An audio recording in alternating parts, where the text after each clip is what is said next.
This week, we're talking about things that cannot be undone.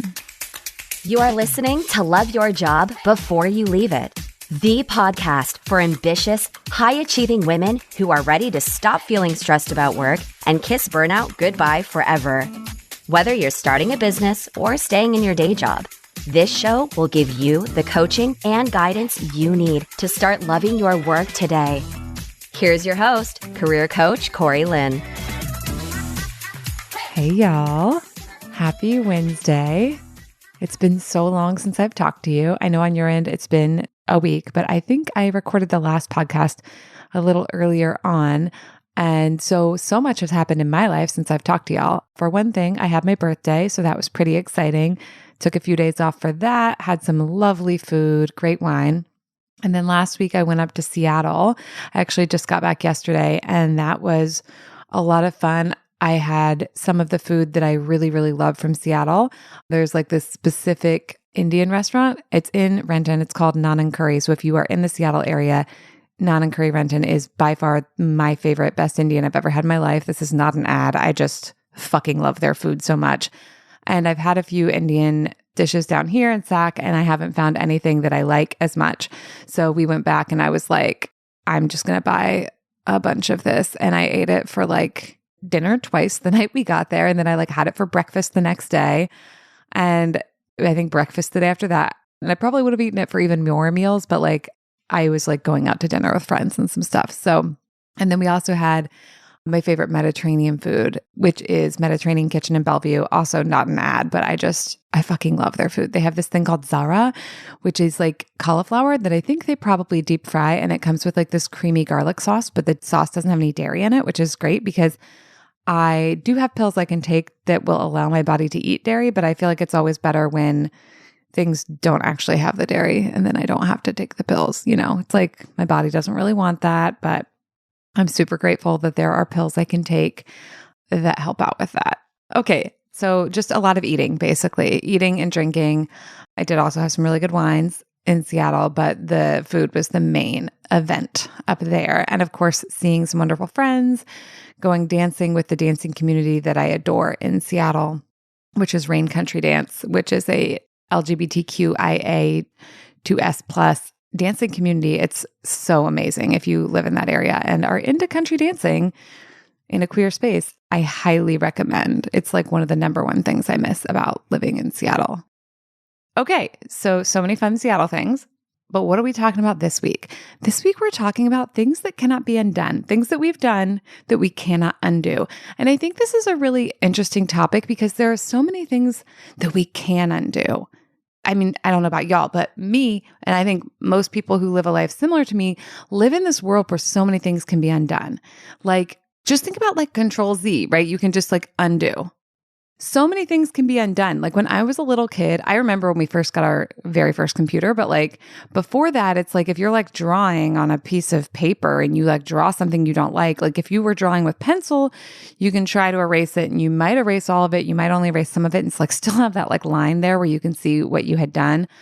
And for a lot of stuff, you couldn't erase it at all. Marker, you were not erasing that. They probably have erasable markers now, but I don't really know. Crayons, I did a lot with crayons when I was a kid. So many things when I was a child, once you did them, they were just done. You couldn't undo them. You could get a new piece of paper to draw on, but if you were drawing a picture and really liked it and then made a choice and then didn't like that choice, you were just stuck with that choice. And I think about this a lot too with shopping. I'm a big fan of returns. I buy a lot of shit and then if it's not exactly what I want to take it back. I want to get exactly what I want, which is, a privilege, and it's me being pretty picky, but it's something that I value, the ability to be able to try things and test things, then take them back. I'm also especially susceptible to when people are oh, buy this and, if you don't like it for any reason, we'll give you your money back. I'm great. Because it's there's no risk there. But sometimes in life, even now, there are things that we can't undo. And these things can happen in our careers and they can happen in our personal lives. And my current example that I'm going to share with you today is one from my personal life. And I think it's an interesting thing to think about because it has some complexities I'm going to get into. So what happened for me is I got a haircut and I got the haircut that I asked for, I think. Like, I'm pretty sure that what I asked for is what I got, but what I got is not what I like. And so some of that is like I was trying something new. And I think some of that is I didn't actually 100% understand what the words I was using would mean actually in real life and to this other person. And I think this is an interesting example too, because like living in our culture where beauty is really kind of weaponized, right? It's like women are demanded to be beautiful, like beauty is a currency that is put onto us, like and expected of us. And we're like socialized that, all these things matter, but like also look beautiful while you do them. And beauty is such a performance. It requires all these things, but there's so much socialization in there and so much of value in there. And we do live in, at least I live in a culture where beauty is also gives you privilege, right? So if you are beautiful in a way that matches like cultural ideals, which are obviously completely fucked up and full of all kinds of other, things like thin supremacy and white supremacy and ableism, but you get things for it, right? You get unearned benefits. And just a side note, I'm going to at some point do a podcast on just privilege in general too, because I think it's a really important topic to think about, like when designing a career and life you love. But for the purpose of this, I'm just kind of touching on that because like part of my brain is like, it's a fucking haircut. Like, who cares? It's not doing anything, right? It's not like actually impacting my ability to like have a great life.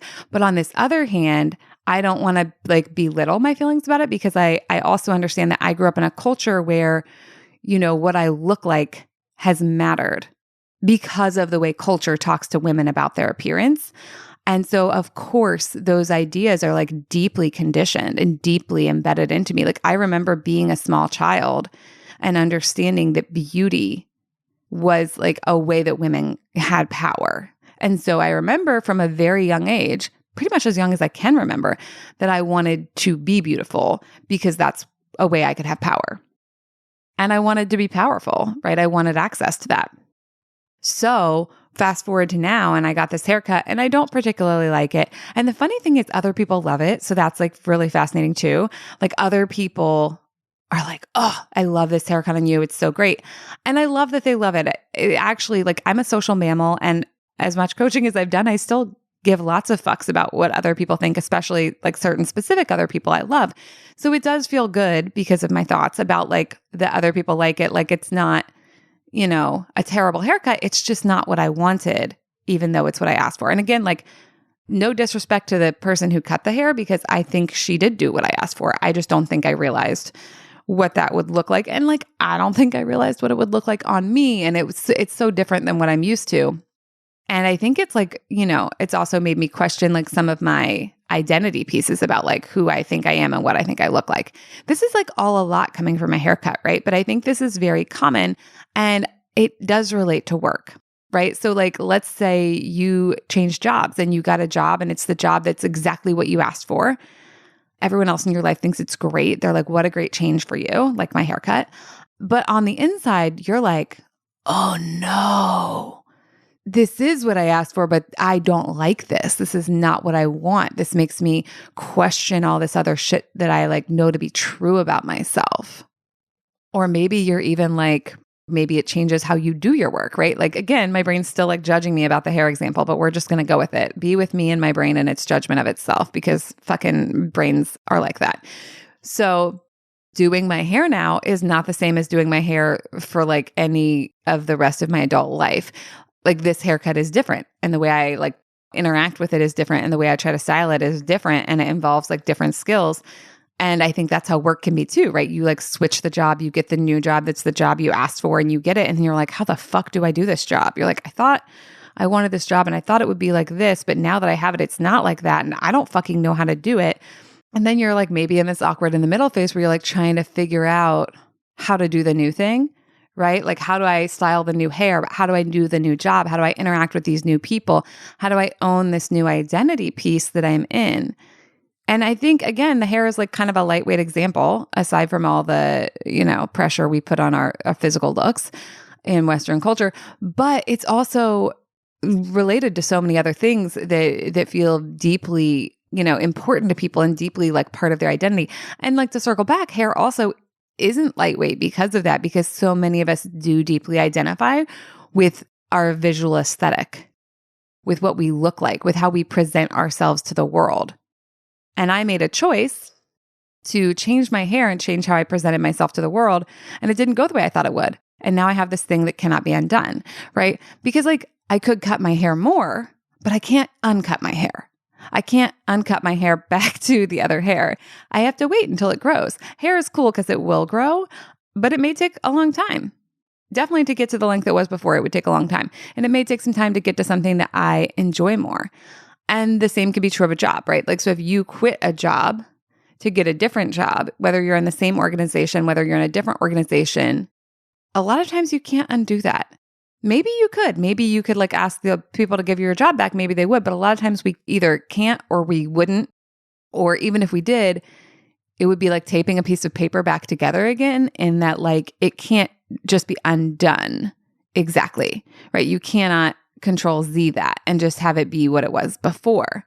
And this happens in relationships too, where we make choices and then the relationship shifts. Something about it changes. And then we have to navigate from where we are then, not from where we used to be. And this can be very unsettling, right? Because the human brain wants you to be safe. It wants you to survive.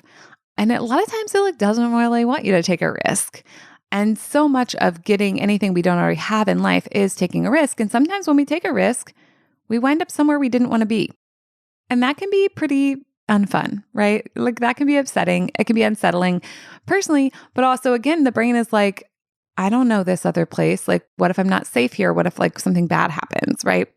So I think then the question is like, what can we all learn from my haircut? Like, what can we all learn about our lives and about our jobs and our careers and our relationships from my current experience? And I think one of the first things is like, the way I choose to think about the haircut is still the key element. And I don't have to like it. I don't have to love it, right? So it's interesting, right? This podcast is called Love Your Job Before You Leave It. Y'all know I'm a big fan of that idea, but I'm also a big fan of like, do whatever the fuck you want for whatever reasons you want, because you are the sovereign in charge of your own life. So when it comes to me and this haircut, like, I don't think I want to love it. I think I want to love myself with this haircut. Do you see the difference in that? Loving the haircut is kind of like being like, okay, it's this thing and I don't like it, but I can choose to like it. And I totally could. I'm like totally allowed to do that. I just don't want to, because I think for me, it's a bigger piece of learning and growth and magic, quite frankly, for me to love myself with the haircut I don't like. I think that is more impactful. And I think that what that does is it really sets me up in life to, one, to be able to take risks and know that even if I don't like the outcomes, I can still love myself with those outcomes, not despite those outcomes, with those outcomes. I can love the me who has this haircut, and I can love the me who made the choice to get this haircut. And I can see that she was like trying something interesting, trying something new, and it just didn't go the way she thought it would. I think as a kid, so much of my life was like making choices and then being so upset with the like quote unquote logical consequences of that. And it's interesting because like one time as a kid, I also cut off all my hair in an even more extreme way than this haircut. It was 7th grade and I cut off my hair into like a very short haircut. And from there, there's really not very far you can go. Like I could have shaved my head, but like, or made it a little shorter, but there wasn't very far I could go. So I really did just have to be like, all right, I guess this is the thing until it grows out. And it was like not a very fun experience for me. I got made fun of ruthlessly. It was not the best. And I think I spent so much time as a kid, like being upset that I had done that and like hating it, hating the whole experience. And so it is really interesting to kind of be back in this place of like, oh, look, I made a choice. I tried a thing. I took a risk. I don't actually like what I got. And I don't have to hate it the whole time. And I don't have to hate myself for having chosen it. And I also don't have to like love it. I can just love me. And of course, this doesn't mean we don't like learn from our experiences, right? Like I will not ask for that specific haircut again because I don't like what happened when I asked for it. And now I know that it wasn't what I thought it was going to be. But that's going to happen probably again in life, especially because I'm going to ask for all kinds of things. And I want to live a life where I can ask for things I've never asked for before. And some of the time I'm going to be delighted with what I get. And some of the time I'm not. And what if that's just okay? What if that is not something to be avoided? I think I've spent so much of my life trying to avoid like being upset with my past choices. And like in some ways and at some ages and some stages of development, like that can be a really good lesson. That can be a really good learning, a really good tool. But it can also hold us back and it can keep us from trying things and it can keep our lives kind of small sometimes. So as much as a haircut is just a haircut, I think it's also kind of a profound example of like, what if we're willing to try things? Like, because there never is a guarantee, but I think a lot of us are like, well, I'm willing to try things like if they'll probably be good. But like, what if we were willing to try things even if they might not be good? And what if we were willing to like love ourselves when they weren't? What if we were willing to try things that cannot be undone? And then if we didn't like what couldn't be undone, we were still willing to like be with ourselves in that, love ourselves, take really good care of ourselves. So to take it back to like the work example, it's like if you've made some kind of change in your career and you can't undo it, are you beating yourself up about it? Are you telling yourself you should have known better? You should have known better is like one of my brain's go-to self-punishment thoughts. It's interesting, like my brain thinks I should know everything. I don't get that. Like, it doesn't make any sense. Like, how would I have known better, brain? I didn't know. That's the whole point. But it doesn't like stop my brain from saying that. And I've really had to do a lot of work around that because my brain still says that shit. And I'm just like, yep, this is the part where my brain says we should have known better. And I'm just like, is that who I want to be with myself though? Is the self who says I should have known better? No, it's not who I want to be. Here's the thing too. To love yourself when you make a choice that you then wish you hadn't made, that can't be undone, that takes some skill. A lot of us have a lot of practice beating ourselves up. That's going to be easier in the short term, just because you have the muscle memory for it. But that doesn't mean you can't do the other thing. And it doesn't mean it's easier in the long run, because obviously it's not, because all you get is more practice beating yourself up. And then you feel like shit. And then you're scared to make choices and take risks. And then you're trying to like live your life in this like really small, like in between these like little lines, like of like, oh, I never want to do anything that'll make me upset with myself because then I have to be mean. So I would vote that's just not a very fun way to do things.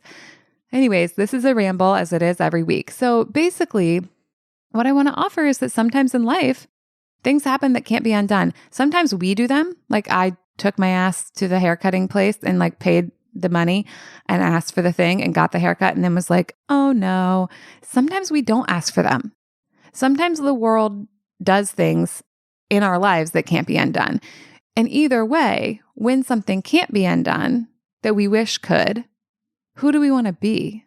How do we want to be in relationship with ourselves about that? How do we want to speak to ourselves about that? How do we want to nurture and comfort and soothe ourselves? And then like, how do we want to engage with the thing? Like, do we want to choose to love it? Do we just want to choose to like love ourselves with it? There is no right answer here, but I really want you to think about all the options you have and how so many of us just spend our time in the option of like just being miserable. And like, listen, I'm a person as well, like as a coach. So I spend some time being miserable too. I spend some time having a super bad attitude and wishing I'd made a different choice and like bemoaning. I'm doing all of that. But in addition to doing that, I try to spend some time as well like loving myself and being really proud of myself for trying something new. And like also figuring out like, are there ways I can, style this haircut that I like? And what are those ways? And you know what? There are. Is it the haircut I wish I had? Abso-fucking-lutely not. But can I love myself with it? Yes, I can. And can I find ways to style it that actually delight me in the aesthetic that I prefer versus like trying to love the aesthetic that it is? Like, and I kind of dabble in both with that. But like, yeah, mostly I just try and style it in ways that I'm like, yeah, this is the thing I like. So I can like do that this way. And like, I can do other nice things for myself and I can, whatever, put on cute earrings. And of course, when I want to go hard, I can also like sit down with myself and question like the beauty narrative, because that's also totally optional. Like that is our socialization that says like that being beautiful is important and that being beautiful is like a specific, like narrow set of things. And it's interesting too with this, because I've noticed that like I would think this haircut was cute on someone else, but my brain does not want to like accept it and think it's cute on me. So that's also just an interesting piece to think about, like the difference between like what our brain thinks is acceptable and preferable for other people, or what it like thinks about us. Now, I don't know what's going on in your life right now, but what I know for sure is there is some shit that is probably not undoable. And there is some shit you cannot change or maybe cannot change immediately right away, right? Hair will grow, jobs change over time. We can change our jobs. Like we might not change jobs again if we've just gotten into a new one, but like eventually we could change jobs again. But what I want you to think about is like, how are you going to relate to yourself about that? How are you going to talk to yourself about that? How are you going to narrate that for yourself and for what it means for you as a person and for your life and for the trajectory of your life? Are we going to turn it into a narrative of triumph and about like how you can build a life you love that really delights you, even though there are certain things that cannot be undone or certain things the world is doing that you don't have direct control over? Or are we going to build a narrative that like things are terrible? And listen, I get the temptation for the things are terrible narrative. If that's where you are or want to be, you're totally allowed. Like I said before, you get to do whatever the fuck you want for whatever reasons you want. For me though, I find that if I go there and get stuck there, it doesn't work out very well for me. And it results in a lot of fuck it effect and a lot of pit of despair and a lot of me not showing up to the world the way I want to. So you get to choose. As always, you get to choose for you. All right, y'all, that's what I have for you this week. Go forth and figure out what you want to do with those things in your life that cannot be undone, who you want to be, how you want to be with yourself. And if you want to do this work of figuring out who you want to be and how to become that person and how to go from someone who beats herself up to someone who loves herself, even in the circumstances she doesn't prefer, come work with me. Come sign up for a consult call and let's talk about what's going on for you and what you want to have going on for you. And if it's a good fit, I'll tell you about my current offering.